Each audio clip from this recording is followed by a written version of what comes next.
Halo, berjumpa kembali di channel Redaksi Jurnal. Hasto berkata benar, tidak mungkin PDIP koalisi Demokrat, apalagi dengan PKS. Ditulis oleh Mr. Naibaho di siwar.com. Panasnya suhu politik belakangan ini tidak hanya dipicu oleh persaingan antar partai politik, tapi juga sosok-sosok dalam partai politik itu sendiri. Sudah banyak contoh naiknya suhu politik tanah air, dipicu oleh kepincutnya hawa nafsu untuk berkuasa di Pilpres 2024 yang masih lama lagi. Namun, bagi para politikus, dari saat sekarang adalah waktu yang tepat untuk mempromosikan diri untuk mendulang suara di Pilpres 2024 nanti. Ya, dimulai dari blunder AHY dan Partai Demokrat yang bermain api dengan menuduh istana terlibat dalam kudeta yang dilakukan oleh orang-orang dalam partai itu sendiri yang tidak terima dipecat oleh AHY. Orang-orang yang sakit hati karena tersingkir ini membawa nama Muldoko, KSP Istana untuk menjadi ketua umum tandingan yang akhirnya berakhir dengan anti klimaks. Lalu, sekarang ada perseteruan di tubuh partai berlambang banteng moncong putih itu yang dimulai oleh seorang Puan Maharani yang tidak mengundang Gubernur Jawa Tengah Ganjar Pranowo di acara konsolidasi PDIP Jawa Tengah.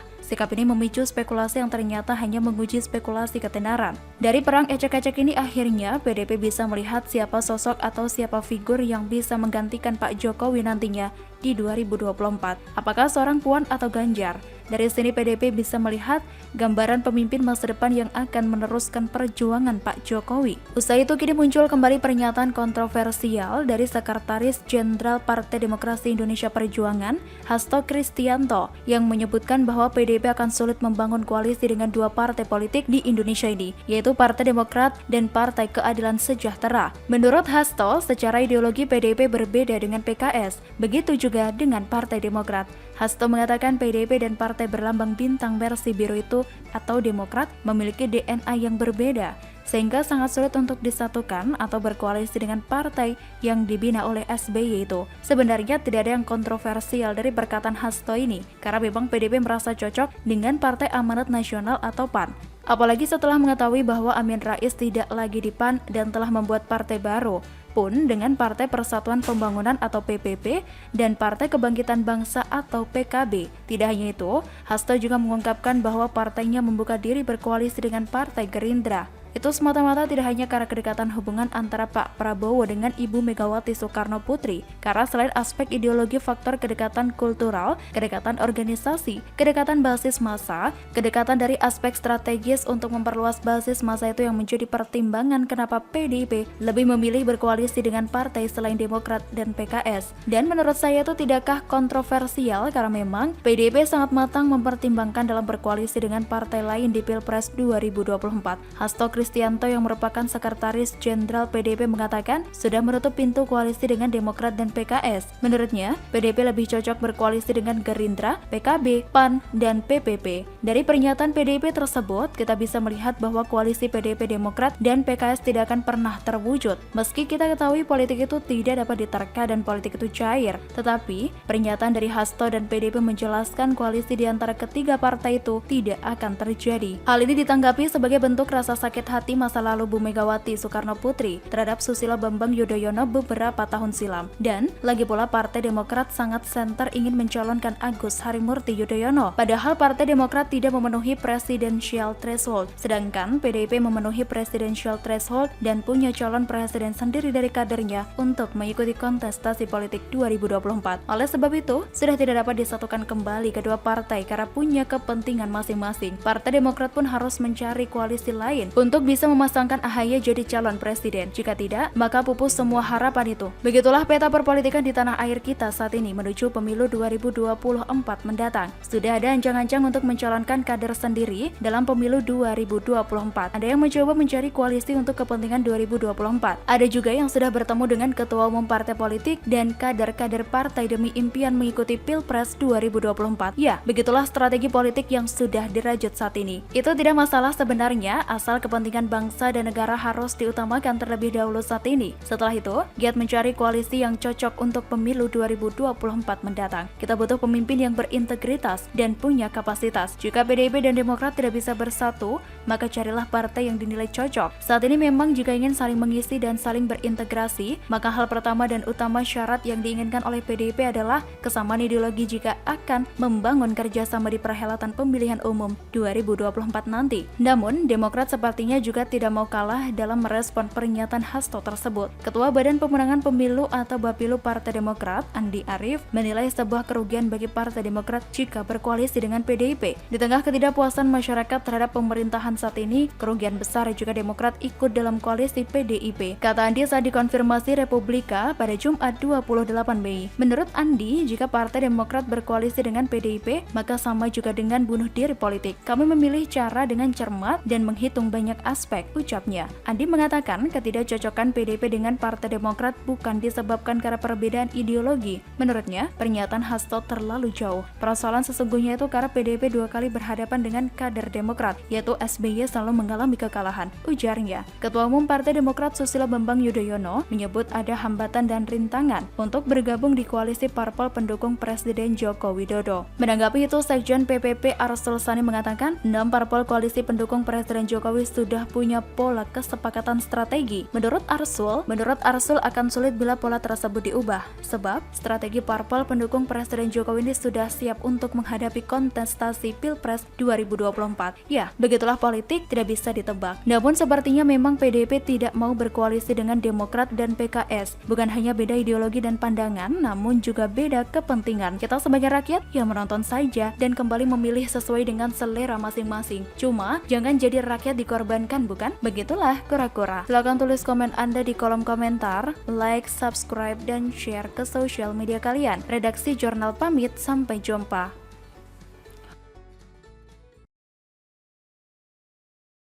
Halo, berjumpa kembali di channel Redaksi Jurnal. Riza Patria sudah mulai ribut dengan Anies Baswedan, ditulis oleh Erika Ebener di siwar.com.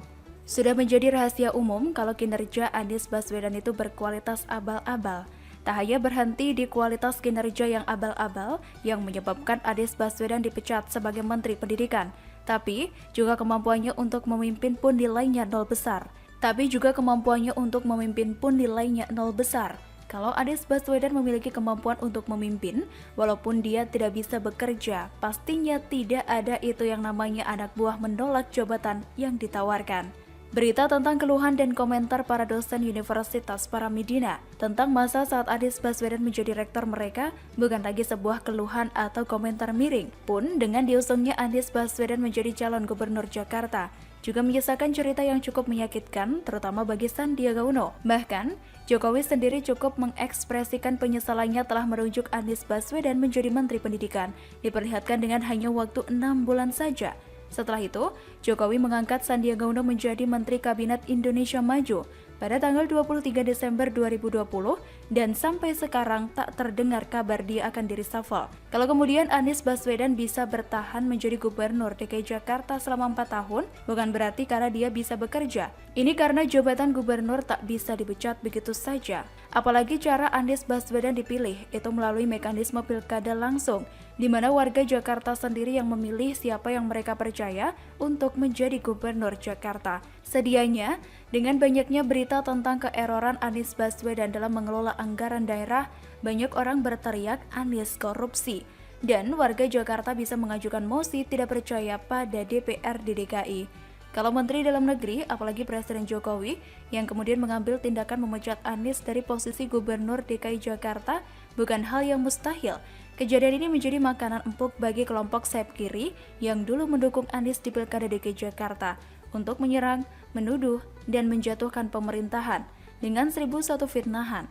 Selain itu, kita semua tahu, kasus korupsi di jajaran pemerintah itu ditangani oleh lembaga mana. Di dalam KPK ada Novel Baswedan.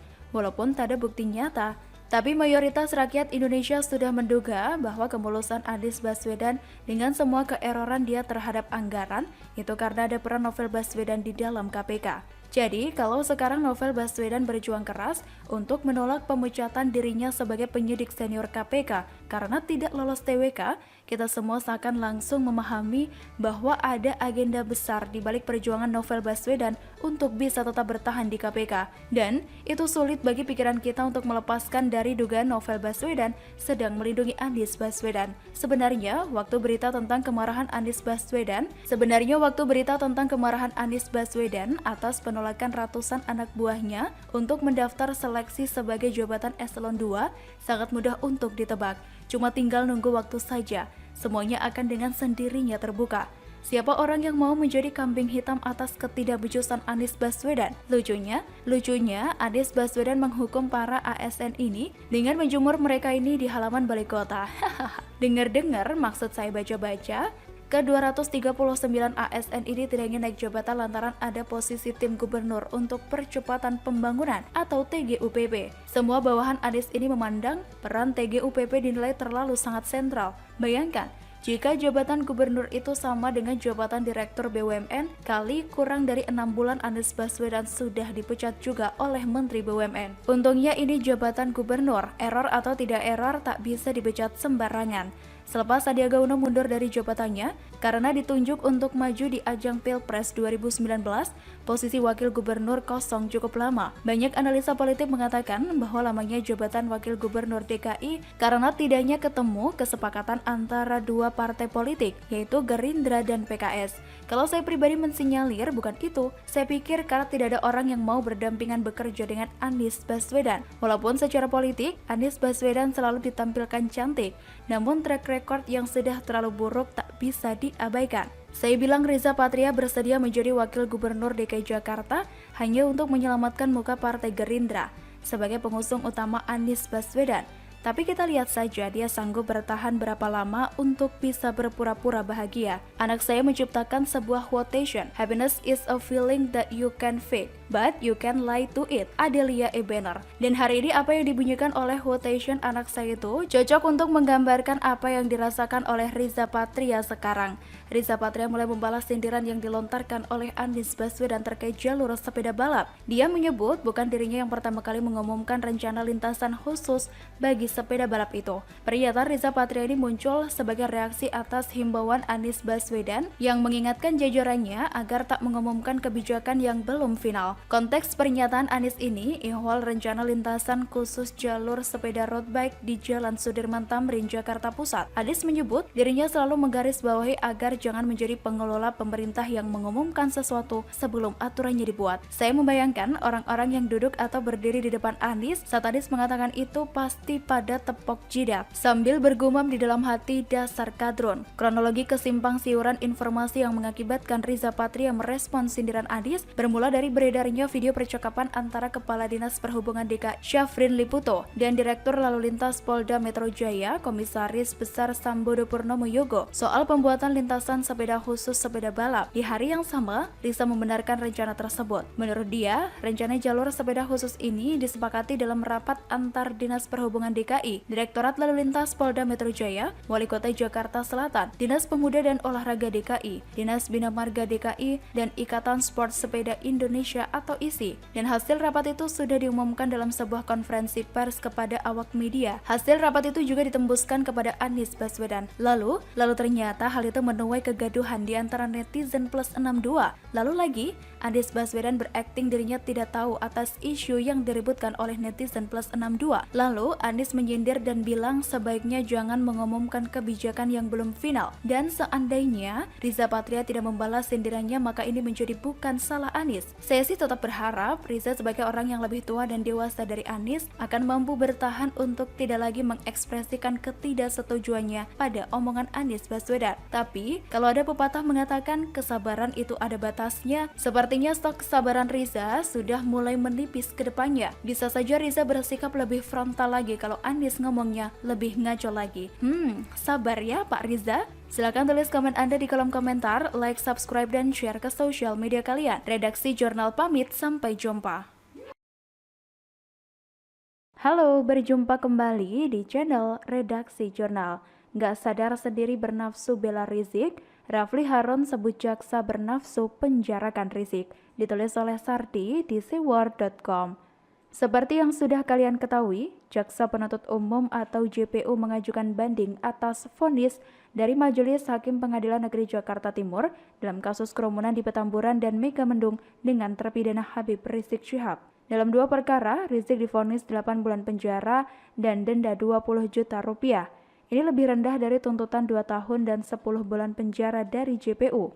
Banding itu wajar, merupakan hak. Akan tetapi, Refli Harun mengatakan bahwa langkah JPU tersebut terkesan hanya ingin memanjang-manjangkan persoalan. Terlihat betul JPU sangat bernafsu mengandangkan atau memenjarakan Habib Rizik. Karena kenapa? Sebenarnya kalau kita melihat fakta-fakta persidangan, kebetulan saya menjadi ahli, baik di Megamendung, Petamburan maupun di Rumah Sakit Umi. Sesungguhnya kita tahu bahwa banyak fakta yang tak terbukti, banyak fakta yang tidak bisa membuktikan tuntutan dari JPU, kata Refli Harun. Nah, satu-satunya yang digunakan pada pasal 93 Undang-Undang Nomor 6 Tahun 2018 tentang kekarantinaan kesehatan. Undang-undang ini kita sebut dengan pelanggaran protokol kesehatan atau prokes, yang dalam sidang pun saya mengatakan unsurnya tak terpenuhi juga. Tentunya, rupanya hakim tentu tidak mau melalui JPU atau penegak hukum yang barangkali instrumen-instrumen kekuasaan kehilangan muka. Kemudian, tetap dihukum walaupun hukumannya ringan. Katanya lagi, Refli Harun mengatakan jika JPU melakukan banding dengan perspektif Rizik melakukan kejahatan dalam protokol kesehatan, maka sesungguhnya sangat aneh karena banyak pihak yang juga melakukan hal serupa. Misalnya Presiden Jokowi dan Gubernur serta Wakil Gubernur Jawa Tengah Khofifah Indar Parawansa dan Emil Dardak dan banyak pihak lainnya lagi.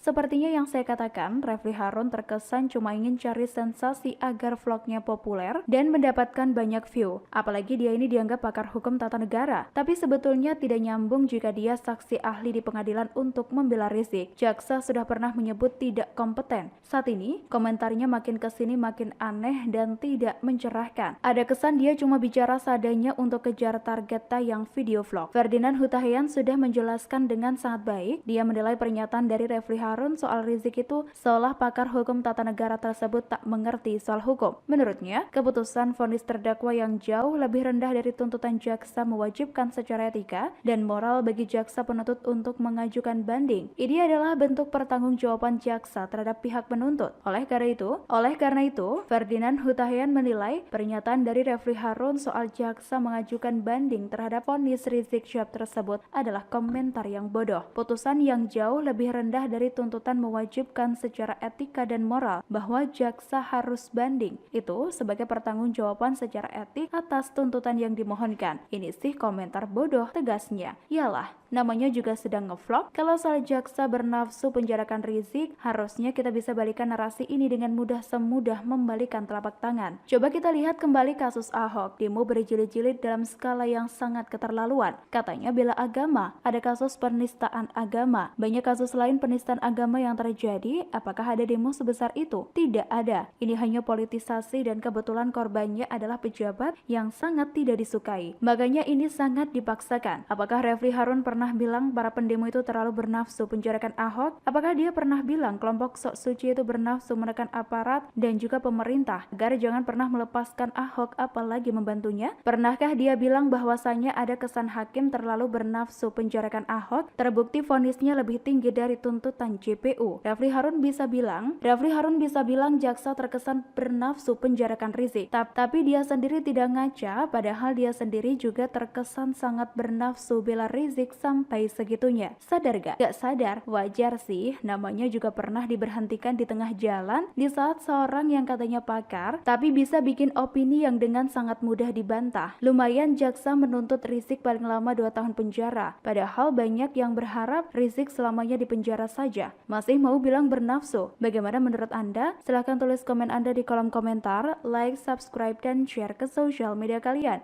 Redaksi Jurnal pamit, sampai jumpa.